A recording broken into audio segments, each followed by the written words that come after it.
अस्सलाम वालेकुम रहमतुल्लाहि व बरकातुहू। उम्मीद करती हूँ आप सब लोग खैरियत से होंगे और अपना ख्याल रख रहे होंगे। आज काफ़ी टाइम के बाद मैं दोबारा से वीडियो अपलोड कर रही हूँ और रीज़न्स कुछ इसी तरह थे कि मैं खुद बिज़ी हो गई, स्टडीज़ वगैरह में एग्ज़ाम्स आ गए मेरे, और कुछ ये कि मैं खुद लेज़ी हो गई। ये थोड़ा हेक्टिक काम है ना कि वीडियो बनाना, एडिट करना, अपलोड करना, ये सारा। तो बस यही खपत से बचने के लिए मैं ज़रा नहीं कर रही थी ये काम। लेकिन फिर मुझे कमेंट्स रिसीव हो रहे थे, इतने सारे कमेंट्स आते हैं, फिर मैं कहती हूँ कि फिर मुझे अच्छा भी नहीं लगता। मैंने कहा होता है कि मैं ये चीज़ अपलोड करूँगी, आप ही आपने कहा था ये करना है, आपने नहीं किया, आपने ये वीडियो बनानी थी, आपने नहीं बनाई। तो मुझे कमेंट्स मिल रहे होते हैं टाइम के साथ-साथ। लेकिन बस ये है कि मैं लेज़ी थी तो मैं नहीं कर रही थी अपलोड। और दूसरी चीज़ ये है कि आपकी डिमांड बहुत ज़्यादा है। आप मुझे कहते हैं पूरा चैप्टर अपलोड कर दें। ऐसे मेरे लिए पॉसिबल नहीं है कि मैं पूरा एक चैप्टर रिकॉर्ड करके तो अपलोड करूँ। वो एक बंदे के लिए फ़िज़िबल होगा, 2 बंदों के लिए या उसकी क्लास फ़ेलोज़ के लिए या जो भी है। सबके लिए वो इम्पोर्टेंट नहीं है और मैं ऐसे फिर एक-एक चैप्टर बना के यूट्यूब पे नहीं डाल सकती। हाँ, अगर आपको सेपरेटली ट्यूशन वाइज़ पढ़ना है तो उसके लिए मुझे सेपरेटली इंस्टाग्राम पे कॉन्टैक्ट कर लें। उसका लिंक में कोई इश्यू आया हुआ था, वो भी मैं सॉर्ट आउट कर लूँगी। बाकी अभी जो मैं जिस चीज़ को पढ़ाने जा रही हूँ वो हैं स्पेशल टेस्ट्स। तो हॉस्पिटल्स में या कहीं भी जब भी हम वार्ड्स वगैरह में जाते हैं तो हम एज़ अ फिज़ियोथेरेपिस्ट हमारा काम है रूल आउट करना कि मसला कहाँ है, एग्ज़ैक्टली कहाँ है, ठीक है? वो तो कोई सादा सा बंदा जो नईव होता है, उसको भी पता होता है कि उसके कंधे में दर्द हो रही है। तो हम लोग जब कभी हॉस्पिटल सेटिंग्स में या कहीं भी वार्ड्स वगैरह में जाते हैं या वैसे ही हमसे कोई पूछ लेता है कि मेरे यहाँ दर्द हो रही है तो क्या मसला है मुझे? तो हम लोग जो देसी तरीका अपना इस्तेमाल करते हैं वो ये है कि हम उसको कहते हैं कि आप एबडक्शन करके दिखाओ, फ्लेक्शन करके दिखाओ, एक्सटेंशन करके दिखाओ। तो जो उससे नहीं हो रही होती, हाँ, तुम्हारे एबडक्टर्स वीक हैं, तुम्हारे फ्लेक्सर्स वीक हैं। तो क्या डिफ़रेंस है बाकियों में और हम में, ठीक है? हमें पता होना चाहिए कि स्पेसिफ़िकली कौन-सा मसल है, ठीक है? मसल है, टेंडन है, जॉइंट है, कहाँ मसला आ रहा है, एग्ज़ैक्ट कहाँ है, पिन पॉइंट हमने करना है। तो वो पिन पॉइंट करने के लिए हमारे पास स्पेशल टेस्ट मौजूद हैं। ठीक है, आज की इस वीडियो में हम लोग शोल्डर के स्पेशल टेस्ट पे फ़ोकस करेंगे। सबसे पहले शोल्डर का थोड़ा-सा हम इंट्रोडक्शन लेंगे कि इस जॉइंट की रेंजेस कौन-कौन सी हैं, ठीक है? ये जॉइंट किस तरफ मूव करता है। ये एक बॉल एंड सॉकेट जॉइंट है, ठीक है? तो ये हर डायरेक्शन में मूव करता है। सबसे पहले इसकी फ्लेक्शन एक्सटेंशन है, वो आपको नज़र आ रही है, बल्कि आपको मेरे से बेहतर पता है ये सारी चीज़ें, ठीक है? और एक्सटेंशन फ्लेक्शन से वापस आ जाओ, वो एक्सटेंशन होती है और फिर पीछे को वापस चले जाओ तो वो हाइपर एक्सटेंशन, ठीक है? एबडक्शन होती है, बाहर की मूवमेंट होती है और फिर अंदर को करो तो वो एडक्शन होती है। आउटवर्ड रोटेशन को एक्सटर्नल रोटेशन भी कहते हैं, इनवर्ड रोटेशन को इंटरनल रोटेशन भी कहते हैं, ये सब आपको पता है। नॉर्मल रेंजेस जो हैं हमारे शोल्डर की फ्लेक्शन की वो है 180, 0 से 180 डिग्रीज़। एक्सटेंशन जो हाइपर एक्सटेंशन यानी कि जिसे कहते हैं वो 0 से आप तकरीबन 60 डिग्रीज़ तक पीछे लेके जा सकते हैं। एबडक्शन भी 180 डिग्रीज़ तक होती है, मीडियल रोटेशन 70 डिग्रीज़ और लैटरल रोटेशन ज़्यादा होती है, वो 90 डिग्रीज़ तक हो जाती है। सो इस जॉइंट के हम थोड़ी-सी कुछ बेसिक्स हमें पता होनी चाहिए कि रेस्टिंग पोज़ीशन क्या है, ठीक है? रेस्टिंग पोज़ीशन वो होती है जब इस जॉइंट के हर कैप्सूल, लिगामेंट्स, मसल्स हर चीज़ रेस्ट में है, ठीक है? किसी किस्म की कोई टेंशन नहीं आ रही इस जॉइंट के ऊपर। वो है 40 टू 55 डिग्रीज़ जब आप एबडक्ट करो और 30 डिग्री हॉरिज़ॉन्टल एडक्ट करो, ठीक है? इस पॉइंट पे आपका जो जॉइंट है वो फुल रेस्टिंग कंडीशन में है, ठीक है? जॉइंट के साथ-साथ जितने भी उसके साथ अटैच्ड चीज़ें हैं वो सारी की सारी रिलैक्स्ड हैं। ठीक हो गया, उसके बाद आ जाता है close pack position. Close pack होता है कि ऐसी पोज़ीशन जब सारी जो जॉइंट की चीज़ें हैं ना, यानी जॉइंट बिल्कुल क्लोज़ हो गया है, ठीक है? तो ये है फुल एबडक्शन और लैटरल रोटेशन, ठीक है? इससे ज़्यादा इसके बाद जॉइंट डिस्लोकेट हो जाएगा, लेकिन फर्दर मूव नहीं कर सकता, ठीक है? बोनी सर्फेसेज़ आपस में कंप्लीटली कॉन्टैक्ट में आ गई हैं। अब आ जाता है कैप्सूलर पैटर्न। कैप्सूलर पैटर्न जो होता है वो ये है इसका शोल्डर जॉइंट का, वो है लैटरल रोटेशन, एबडक्शन और इंटरनल रोटेशन। जो सादा अल्फाज में बोला जाता है कैप्सूलर पैटर्न वो ये है कि हमारा जो जब भी शोल्डर या कोई भी जॉइंट है वो उसमें इशू आएगा उसके यानी कि कैप्सूल में इशू आएगा, ग्लिनोह्यूमरल जैसे इसकी कैविटी है उसमें इशू आएगा तो सबसे पहले कुछ मूवमेंट्स वो रिस्ट्रिक्ट कर देगा, ठीक है? ये जॉइंट करेगा, मसल्स नहीं करेंगे। नॉर्मली जो होता है मसल्स मूवमेंट को रिस्ट्रिक्ट करते हैं, लेकिन कैप्सूलर पैटर्न में क्या है, जॉइंट इटसेल्फ आपकी जो मूवमेंट्स है उसको रिस्ट्रिक्ट कर देता है, ठीक है? वो है लैटरल रोटेशन, एबडक्शन और इंटरनल रोटेशन। ये कुछ बेसिक्स हैं, हमसे वाइवाज़ में भी पूछी जाती हैं, तो ये आप लोगों को याद होनी चाहिए।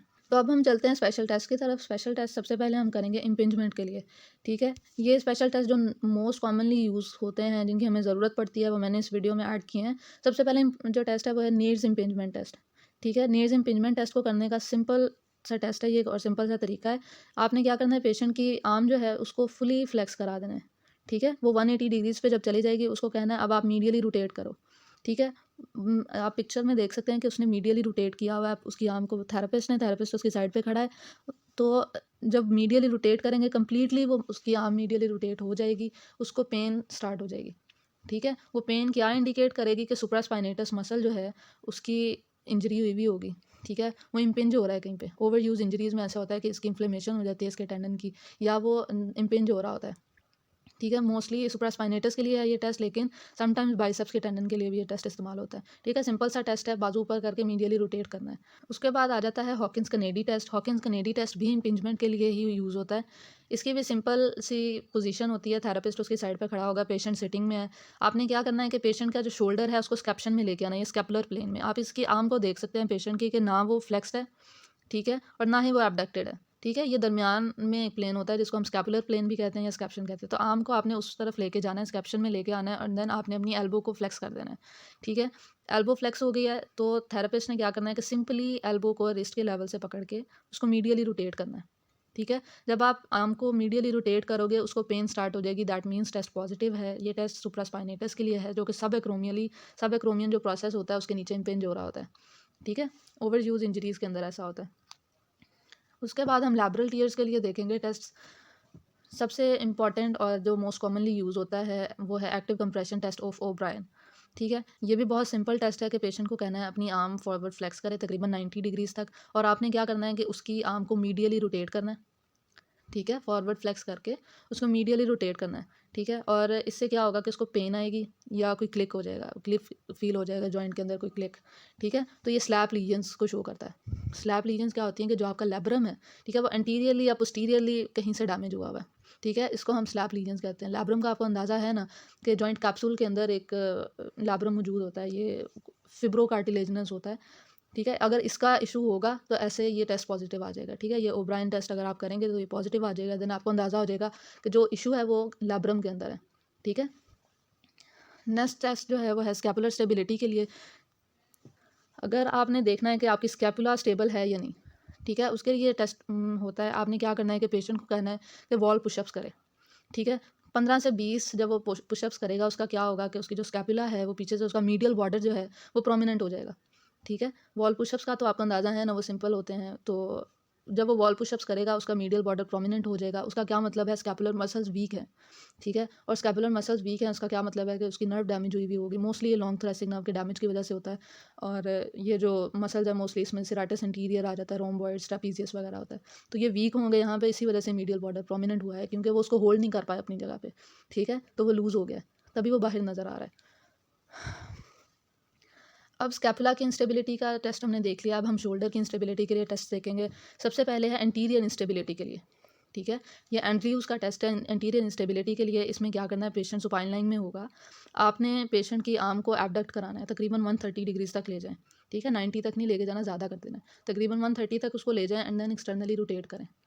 जब आप उसकी एल्बो को फ्लेक्स करके उसको एक्सटर्नली रोटेट करेंगे उसके शोल्डर को, तो क्या होगा कि आपको नज़र आएगा कि उसका या तो हेड बाहर आ गया। ठीक है, ये टेस्ट किस चीज़ के लिए, इंस्टेबिलिटी के लिए, कि आपको शोल्डर से उसका हेड बाहर आता नज़र आएगा, या आपको क्लिक सुनाई देगा। ठीक है, एप्रीहेंशन शो हो जाएगी। तो ये सब क्या बताते हैं कि ये जॉइंट अनस्टेबल है। ठीक है, तभी वो बाहर आ रहा है। उसके बाद आ जाता है anterior draw test. Anterior draw test जो है ये भी स्कैपुला की इंस्टेबिलिटी को ही चेक करने के लिए होता है।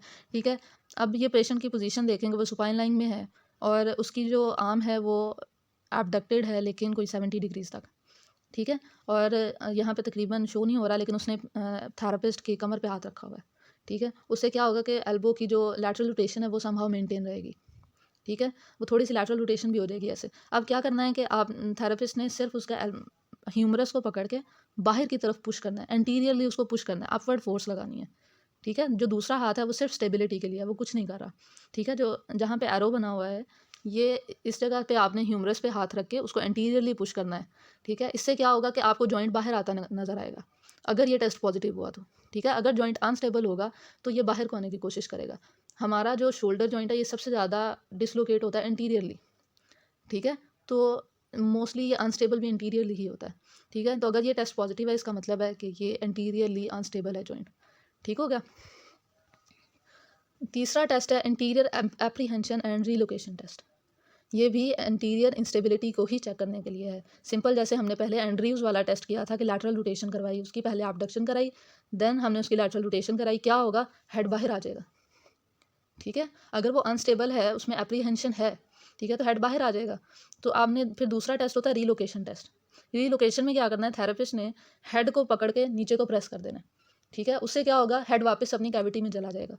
इसका क्या मतलब है कि जॉइंट इतना अनस्टेबल है कि वो अंदर बाहर मूव कर रहा है, ठीक है। तो ये स्टेबिलिटी को चेक करता है, एप्रीहेंशन एंड रीलोकेशन टेस्ट।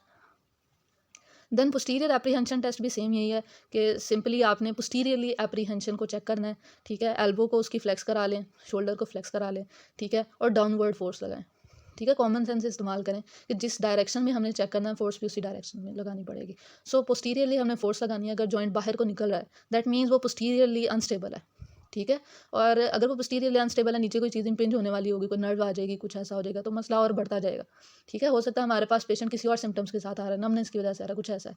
लेकिन अगर ये हम एप्रीहेंशन टेस्ट करते हैं वो पॉजिटिव आ जाता है, दैट मीन्स के मसला जॉइंट की अनस्टेबिलिटी की वजह से है, ठीक है। ये जॉइंट है जो पोस्टीरियरली जाता है और वो किसी चीज़ को इंपिंज कर रहा है, ठीक है। हम मसल्स को चेक करते रहे, नर्व्स को ट्रीट करते रहे और हमें ये नहीं पता कि जॉइंट स्टेबल है कि नहीं, ठीक है। इसलिए आपको मसले की जड़ को पकड़ना चाहिए। डायग्नोसिस बनाने के लिए स्पेशल टेस्ट करना लाजमी है। उसके बाद आ जाता है पोस्टीरियर ड्रॉ टेस्ट। जैसे हमने एंटीरियर ड्रॉ टेस्ट किया था, ड्रॉ टेस्ट नाम से पता चला कि हमने ड्रॉ करनी है कोई चीज़, ठीक है। इसी तरह पोस्टीरियर ड्रॉ टेस्ट में आपने क्या करना है कि एल्बो और जो शोल्डर है, एल्बो फ्लेक्स होती है पेशेंट की और जो शोल्डर है उसको तकरीबन एबडक्शन में लेके जाते हैं 70 डिग्रीज तक, और ये सिर्फ उसको पकड़ा हुआ है, थोड़ी सी ट्रैक्शन दी हुई है, ठीक है। हल्की सी ट्रैक्शन दें, ह्यूमरस से पकड़ें और पीछे को फोर्स लगाएं, ठीक है। जो हेड ऑफ ह्यूमरस है वहाँ उसको पीछे की तरफ फोर्स लगाएं। अगर वो पीछे को मूव कर जाता है या वो अपनी कैविटी से निकलने की करता है दैट मीन्स के जॉइंट अनस्टेबल है, ठीक है। ये सारे टेस्ट जो हैं वो शोल्डर की अनस्टेबिलिटी को बता रहे हैं कि वो किस डायरेक्शन में अनस्टेबल है। और एंड पे जो है इंफीरियर शोल्डर इंस्टेबिलिटी टेस्ट, ठीक है। हमारा जो जॉइंट है, जो ग्लीनो ह्यूमरल जॉइंट है, उसमें जो हेड ऑफ ह्यूमरस है वो 3 डायरेक्शंस में मूव करता है, या वो आगे को आता है, या वो पीछे को जाता है, या वो नीचे आता है, ठीक है। सुपीरियरली वो अनस्टेबल नहीं हो सकता। सुपीरियरली जॉइंट की कैविटी मौजूद है, वो जॉइंट को ऊपर से ब्रेक होगी तो जॉइंट ऊपर जा सकता है, वरना ऊपर नहीं, कभी भी डिसलोकेशन के चांसेस होते हैं।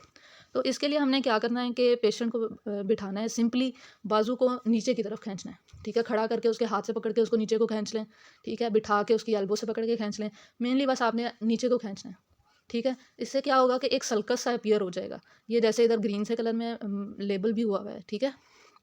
तो जब ये नीचे को आप पुश करेंगे तो सल्कस अपीयर हो जाएगा, वो सल्कस साइन ही शो कर देगा, आपको पूरा डिसलोकेट करके कंफर्म करने की ज़रूरत नहीं है, ठीक है। वो डिसलोकेशन से पहले ही वो सल्कस साइन आ जाएगा कि इतना गैप आ गया है, ठीक है। अब डिसलोकेट हो जाएगा, वो सल्कस साइन शो कर देगा कि ये जॉइंट इन्फीरियरली अनस्टेबल है, ठीक हो गया। अब हम कुछ टेस्ट देखेंगे मसल्स और टेंडन्स की पैथोलॉजीज़ के लिए। सबसे पहले आ जाता है बेली प्रेस टेस्ट, इसको नेपोलियन कंप्रेशन टेस्ट भी कहते हैं, एब्डोमिनल कंप्रेशन टेस्ट भी कहते हैं। इसमें क्या करना होता है, सिंपली पेशेंट को खड़ा कर लें, बिठा लें, जैसे भी है पोजीशन पेशेंट के लिए जो भी कंफर्टेबल हो, ठीक है। बिठा लें वो बेहतर है, खड़ा कर लें वो भी बेहतर है, लिटा के आई डोंट थिंक सो कि ये होगा। सो इसको बिठा लें या खड़ा कर लें, उसके पेट पे आपने बेली पे हाथ रख लेना, ठीक है। और अपने हाथ के ऊपर पेशेंट को कहना है कि आप ना हाथ रखें, ठीक है। जैसे इसने बेली पे अपनी हाथ रखा हुआ वैसे ही, ठीक है। इसके नीचे थेरेपिस्ट का हाथ होगा, तो उसको कहना है कि आपने अपने हाथ को डाउनवर्ड यानी अपने बेली को प्रेस करना है अपने इस हाथ से, और वो जो फोर्स लगाएगा वो थेरेपिस्ट ने उधर हाथ रखा होगा उसके हाथ के नीचे, वो आपको फोर्स फील हो रही होगी वो कितनी फोर्स लगाता है। जैसे ही वो बेली प्रेस करेगा आपने उसको कहना है कि आहिस्ता आहिस्ता अपनी एल्बो को फॉरवर्ड मूव करता जाए साथ साथ, जैसे कि ये वीडियो पिक्चर में है, ठीक है। जैसे जैसे वो आगे एल्बो को मूव करेगा, ठीक है, उसकी रिस्ट एक्सटेंड होगी और उसकी अगर ग्रिप कम होना शुरू हो गई, यानी जो फोर्स वो लगा रहा था वो कम हो गई है, उससे वो फोर्स नहीं लग रही, ठीक है। ये CBA उल्टा चलेगा, ठीक है। तो जैसे जैसे वो आगे को अपनी एल्बो करेगा, ठीक है, उसका प्रेशर कम हो रहा है, आपका हाथ नीचे है, आपको फील हो जाएगा कि ये अब इससे वो फोर्स नहीं लग रही जो पहले लग रही थी, ठीक है। इसका मतलब ये है कि उसका सबस्कैपुलरिस मसल वीक है। अगर वो मसल स्ट्रॉन्ग हो वो थ्रू आउट द रेंज जो है वो सेम प्रेशर मेंटेन कर सकता है, ठीक है। तो ये टेस्ट पॉजिटिव हो जाएगा अगर वो सेम फोर्स को मेंटेन नहीं कर पाता। दूसरा टेस्ट है ड्रॉप आर्म टेस्ट, कोडमैन्स टेस्ट भी इसको कहते हैं। बहुत सिंपल टेस्ट है, पेशेंट की एल्बो को शोल्डर को आपने क्या करना है, एबडक्ट करके छोड़ देना है, ठीक है। उसको कहना है आराम आराम से नीचे लेके आओ, ठीक है। वो पेशेंट क्या करेगा कि उसको उससे ये होगा ही नहीं, वो आराम आराम से नहीं कर पाए, उसकी बाजू नीचे गिर जाएगी, ठीक है। उसको पेन बहुत होगी, वो फ़ौरन से उसकी बाजू नीचे गिर जाएगी, स्लोली वो उसको नीचे नहीं लेके आ सकेगा, या उसको बहुत पेन होगी ये करते हुए, ठीक है। इसका मतलब ये है कि रोटेटर कफ्स जो हैं जितने भी ये पूरा जो कॉम्प्लेक्स है उसमें टियर आया हुआ है, ठीक है। इसका काम है एबडक्शन कराना मेजरली, ठीक है, डेल्टॉइड का और रोटेटर कफ्स का। तो ये रोटेटर कफ्स जो हैं अगर ये वीक हैं दैट मीन्स उसे एबडक्शन नहीं हो पा रही, ठीक है। तो ये रोटेटर कफ कॉम्प्लेक्स में टियर आया हुआ है। उसके बाद एक और टेस्ट है इंफ्रास्पाइनेटस के लिए, स्पेसिफिकली इंफ्रास्पाइनेटस और टीरीज माइनर के लिए भी ये यूज़ होता है। ये भी रोटेटर कफ्स ही हैं, लेकिन अगर स्पेसिफिकली आपने देखना हो, इसको ड्रॉपिंग साइन कहते हैं। ठीक है, ड्रॉपिंग साइन टेस्ट ये इंफ्रास्पाइनेटस के लिए स्पेसिफिकली है, और जो पीछे हमने ड्रॉप आर्म पढ़ा वो पूरा रोटेटर कफ कॉम्प्लेक्स के लिए है। ठीक है, तो ड्रॉपिंग साइन में आपने क्या करना है कि एल्बो को, शोल्डर को आपने अपनी नॉर्मल पोजीशन पे रखना है। ठीक है, सिर्फ एल्बो फ्लेक्स होगी, और आपने क्या करना है, एक्सटर्नली रोटेट करना है। ठीक है, जैसे फर्स्ट पिक्चर के अंदर हुआ हुआ है कि पेशेंट की जो आर्म है उसको एक्सटर्नली रोटेट किया थेरेपिस्ट ने, और फिर आपने फुल करके थोड़ी देर आपने उसको फोर्स लगानी है। ठीक है, एक्सटर्नली रोटेशन इसी डायरेक्शन में, फिर आपने छोड़ देना है।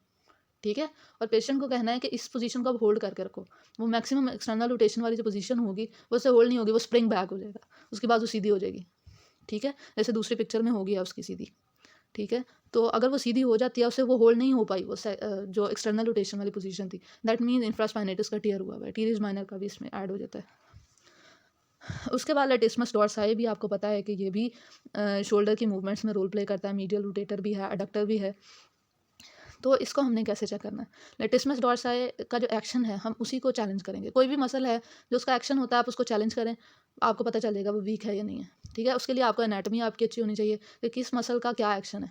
ठीक है, अब लेटिस्मस डॉर्साई है, आपने ये इसकी डिफरेंट पोजीशन में आप कर सकते हैं, बिठा के भी कर सकते हैं। तो फ़िलहाल ये सुपाइन पोजीशन वाली पिक्चर है, तो इसमें सुपाइन में आपने लिटाना है, आर्म को आपने क्या करना है, मीडियल रोटेट कर देना है। ठीक है, मीडियली रोटेट करके पेशेंट को कहना है कि आपने उसको बाहर की तरफ लेके जाना है, यानी एबडक्शन में, और पेशेंट को कहना है कि आपने इसको अडक्ट करना है। ठीक है, जाने नहीं देना, यानी आइसोमेट्रिक एबडक्शन होगी। समझ रहे हैं कि बाहर की तरफ आपने आर्म मूव करने की कोशिश करनी है, लेकिन जो पेशेंट है वो अंदर को करेगा। ठीक है, पेशेंट उसको होल्ड करके रखेगा, तो क्या होगा कि आपको उसकी बेली पे आप हाथ, दूसरा हाथ जो है उसके बैक पे रख के आप फील कर सकते हैं। ठीक है, कि अगर मसल ये कितना टाइट है। ठीक है, और अगर वो जब ये मूवमेंट करेगा तो उसकी फ़ील हो जाएगी आपको, वहाँ पे हाथ रखेंगे आप, मसल कितना मूव कर रहा है, और मूवमेंट ही आपको बता देगी कि ये मसल किस काबिल है। ठीक है, कितनी स्ट्रेंथ है इसके अंदर। उसके बाद आ जाता है बाइसेप्स की टाइटनेस के लिए। बाइसेप्स की टाइटनेस के लिए सिंपल टेस्ट बाइसेप का काम किया है, फ्लेक्शन करवाना। ठीक है, और ये सब टाइटनेस कैसे चेक करते हैं, टाइटनेस का मतलब है कि मसल छोटा हो रहा है। ठीक है, वो फुल अपना पूरा खुलता नहीं है एक तरह से। ठीक है, वो टाइट है, कोई भी स्प्रिंग है वो टाइट है, इसका मतलब है वो बंद है, वो खुल नहीं रहा। ठीक है, तो आपने इसको चेक कैसे करना है, उसको स्ट्रेच देके। ठीक है, टाइटनेस को आप ऐसे चेक करते हो ना, स्ट्रेच देते हो। तो आपने बाइसेप को अगर स्ट्रेच देना है तो आप क्या करोगे, एक्सटेंशन करोगे। ठीक है, तो आप एक्सटेंशन करते हैं, बाइसेप जो है वो आपकी एल्बो पे भी एक्ट करता है। ठीक है, तो आपने एल्बो जो है उसको भी स्ट्रेट रखना है, तो आपने सिंपली एज पे लेके आना है पेशेंट को, और एल्बो को एक्सटेंड करना है।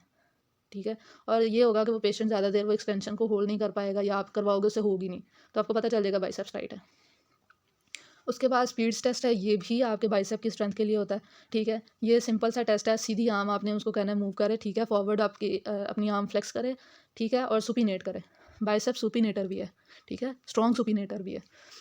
तो आपने उसकी आर्म सुपिनेट करवा के फॉरवर्ड फ्लेक्स करवानी है, और सिंपली डाउनवर्ड फोर्स लगाना, और पेशेंट को कहना है कि इसको होल्ड करे, अपना बाजू नीचे ना जाने दे। ठीक है, तो यही टेस्ट है। अगर उसको पेन आ जाती है तो टेस्ट पॉजिटिव है, अगर पेन नहीं आती वो इसको होल्ड कर लेता है, या होल्ड नहीं कर पाता तो भी पॉजिटिव है। ठीक है, अगर वो होल्ड कर लेता है और पेन नहीं आती है, दैट मीन्स टेस्ट नेगेटिव है, उसको बाइसेप का कोई इशू नहीं है, इसको स्पीड्स टेस्ट भी कहते हैं। उसके बाद यर्गेजन टेस्ट है, यर्गेजन भी बाइसेप के लिए ही है, बाइसेप के टेंडन के लिए, लेकिन ये बाइसेप के मसल के लिए नहीं है। ठीक है, ये लिगामेंट के लिए टेस्ट है। हमारे एक लिगामेंट होता है ट्रांसवर्स ह्यूमरल लिगामेंट, बाइसेप के 2 हेड्स होते हैं, आपको पिक्चर में नज़र आ रहे हैं। ठीक है, एक हेड जो होता है उसको ये ट्रांसवर्स ह्यूमरल लिगामेंट जो होता है, इसने होल्ड किया होता है बिसिपिटल ग्रूव के अंदर। ठीक है, अगर ये वीक होगा, ये टेंडन पॉप आउट कर जाएगा बाहर, जिसकी वजह से मसल अनस्टेबल हो जाएगा और वीक हो जाएगा। ठीक है, तो इसको चेक करने के लिए कि कहीं मसला इस वजह से तो नहीं आ रहा। ठीक है, आपने क्या करना है कि एक हाथ रख लेना है उस बिसिपिटल ग्रूव के लेवल पे। ठीक है, और दूसरा आपने क्या करना है कि एल्बो को फ्लेक्स कराना है, और सिंपली उसे कहना है एक्सटर्नल रोटेट करने की कोशिश करे। ठीक है, और आपने रेजिस्ट करनी है। ठीक है, यानी एक्सटर्नल रोटेट करनी, यानी सुपिनेट करने की कोशिश करे, आपने सुपिनेट नहीं करने देना। ठीक है, सुपिनेशन को आपने रेजिस्ट करना है, सिंपल। ठीक है, तो ये आप करेंगे, उसका आपको फील हो जाएगा। ऐसा करने से क्या होगा कि अगर ये लिगामेंट टियर हुआ है या वीक है या कोई इशू है उसके अंदर, तो ये टेंडन जो है आपको पॉप करता हुआ बाहर आता हुआ फील हो जाएगा। ठीक है, इसका मतलब है कि ये यहाँ मसला है। ठीक है, यर्गेजन टेस्ट पॉजिटिव आ जाएगा। उसके बाद आ जाता है हॉर्न ब्लोअर साइन या पैट टेस्ट। ठीक है, पैट या पैटे, आई डोंट नो इसको कैसे प्रोनाउंस करना है। तो इसमें ये होता है कि आपने majorly posterior rotator cuff muscles को चेक करना होता है। ठीक है। उसके लिए सिंपली आपने ये जो हॉर्न ब्लो वाली पोजीशन होती है, यानी दोनों हाथों को अपने मुंह तक लेके जाओ।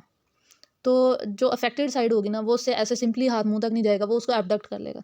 जैसे कि इसकी राइट वाली आर्म है, उससे सीधी सी जैसे उसकी लेफ्ट चली गई है, वैसे उसकी राइट ऐसे नहीं मूव की। ठीक है, वो उससे हुआ ही नहीं है कि वो सिंपली अपना हाथ अपने मुंह तक ऐसे, वो एबडक्ट करके मुंह की तरफ लेके जाएगा। दैट मीन्स कि पोस्टीरियर रोटेटर कफ जो हैं वो डैमेज हुए हुए हैं, उनका टियर है। ठीक है। उसके बाद आ जाता है लिफ्ट ऑफ टेस्ट, ये सबस्कैपुलरिस मसल के लिए है। ठीक है। आपने क्या करना है कि ऐसे आर्म को एक्सटेंड करके उसकी जो बैक साइड ऑफ हैंड है उसको आपने उसकी बैक के साथ लगा के आपने उसको कहना है कि अपना हाथ उसके हाथ पे रख देना है। ठीक है। और उसको कहना है कि अब अपना हाथ उठाने की कोशिश करे, बैक से अवे मूव करे। ठीक है। तो वो उससे अपना हाथ नहीं उठेगा, हम भी थोड़ी सी फोर्स लगाएंगे। ठीक है। लेकिन उससे उस फोर्स के अगेंस्ट उसको उससे अपना हाथ जो है वो फॉरवर्ड मूव नहीं होगा। ठीक है। तो लिफ्ट ऑफ नहीं होगा उसका हाथ। तो ये टेस्ट पॉजिटिव हो जाएगा। अगर ऐसा करने से उससे बिल्कुल उससे हो ही नहीं रहा है ऐसे, ठीक है, तो इसका मतलब है कि सब स्कैपुलरिस मसल का लीजन हुआ हुआ है। लेकिन अगर इस ऐसा करने की वजह से जो आप फोर्स लगा रहे हैं, स्कैपुला की मूवमेंट्स जो हैं वो एबनॉर्मल मोशंस आपको नजर आना शुरू हो गई हैं, इसका मतलब ये है कि स्कैपुला की इंस्टेबिलिटी है। ठीक है। स्कैपुला स्टेबल नहीं है, कोई इशू है, इसके मसल्स वीक हुए हुए हैं। ठीक हो गया। ये स्कैपुलर मसल्स के लिए है। उसके बाद एम्प्टी कैन टेस्ट, ये हम सबको ही आता है कि हमने बाजू को साइड पे लेके जाना होता है। ठीक है। तकरीबन स्कैप्शन का प्लेन होता है और स्कैपुलर प्लेन में, और हमने डाउनवर्ड अपना थंब कर लेना होता है। ठीक है। और एक हाथ आपने शोल्डर पे रखना है स्टेबिलिटी के लिए, और दूसरे हाथ को आपने रिस्ट पे रख के रिस्ट के लेवल पे आपने डाउनवर्ड प्रेशर लगाने की कोशिश करनी है। ठीक है। और पेशेंट ने उसको होल्ड करना है। ठीक है, कि पेशेंट ने अपना बाजू नीचे नहीं जाने देना। ऐसा करने से क्या होगा कि उसको पेन आ जाएगी। ऐसा अगर पेन आती है तो सुप्रास्पाइनेटस का टियर हुआ हुआ है। उसके बाद है military brace test. Military brace test में क्या होता है कि आपने उसकी पल्स देखनी है। ठीक है। पल्स पे हाथ रख के एक हाथ आपने उसके शोल्डर पे स्टेबिलिटी के लिए रखना है। ठीक है। कि अगर जॉइंट डिसलोकेट ना हो जाए या ज़्यादा तो नहीं मूव कर रहा, वो आपका हाथ आपको स्टेबल कर देगा। ठीक है। स्कैपुला को स्टेबल कर लेना आपने दूसरे हाथ से। तो आपने क्या करना है, आर्म को अपनी उसकी आर्म को जब आपने उसकी पल्स पैल्पेट कर ली है, आपने पीछे को ले जाना है, एक्सटेंशन में ले जानी है उसकी बाजू। ठीक है। जब वो पीछे आप लेके जाएंगे उसकी पल्स डिसअपेयर हो जाएगी, पल्स आना बंद हो जाएगी। ठीक है। अगर ऐसे बंद नहीं हुई, आपने क्या करना है कि उसको कहना है ऑपोजिट देखे। ठीक है। उसकी जो नेक है उसको ऑपोजिट साइड पे रोटेट करा देना है। तो उससे क्या होगा कि जब ये पल्स, जो रेडियल पल्स आपने पैल्पेट की हुई थी, वो अब नहीं आ रही। तो उसका मतलब है थोरेसिक आउटलेट सिंड्रोम है। ठीक है। ऊपर से आर्टरी में मसला है, नीचे पल्स नहीं आ रही। उसके बाद लास्ट टेस्ट जो हमारा है वो है रूस टेस्ट। रूस टेस्ट में क्या करना होता है कि सिंपली आपने 90 डिग्रीज़ अपने दोनों बाजू जो हैं शोल्डर्स आपने एबडक्ट करने हैं, और 90 डिग्रीज़ पे ही आपकी एल्बोज़ होंगी, फ्लेक्स होंगी। आपने क्या करना है, ओपन करनी है और अपनी फिस्ट्स ओपन करनी है और क्लोज़ करनी है। ठीक है। 15 से 30 मिनट जब ये पेशेंट ऐसा करेगा, तो करने से पहले ही उसके हाथ नम होना शुरू हो जाएंगे। ठीक है। उससे इतना टाइम होगा ही नहीं। तकरीबन 3 मिनट के लिए ये टेस्ट होता है, लेकिन इतने टाइम उससे होगा ही नहीं। ठीक है। उसके हाथ नम हो जाएंगे और उससे हमें पता चल जाएगा कि थोरेसिक आउटलेट सिंड्रोम है उसको। तो अभी तक के लिए इतना ही। जितने भी बेसिक यूज़ होते हैं टेस्ट, वो मैंने कोशिश तो की है पिक्चर्स के थ्रू आपको समझ आ जाए। अगर ऐसे समझ आ जाती है, आपके लिए इजी है, तो मैं फ़र्दर डिफरेंट जॉइंट्स के स्पेशल टेस्ट जो हैं वो अपलोड कर दूँगी। और अगर कोई और आपको लगता है कि ये चीज़ समझने वाली है, ये इंपॉर्टेंट है आप लोगों के लिए, वो मुझे कमेंट्स में बता दिया करें या इंस्टा पे डीएम कर दिया करें। जज़ाकल्लाह। अल्लाह हाफ़िज़।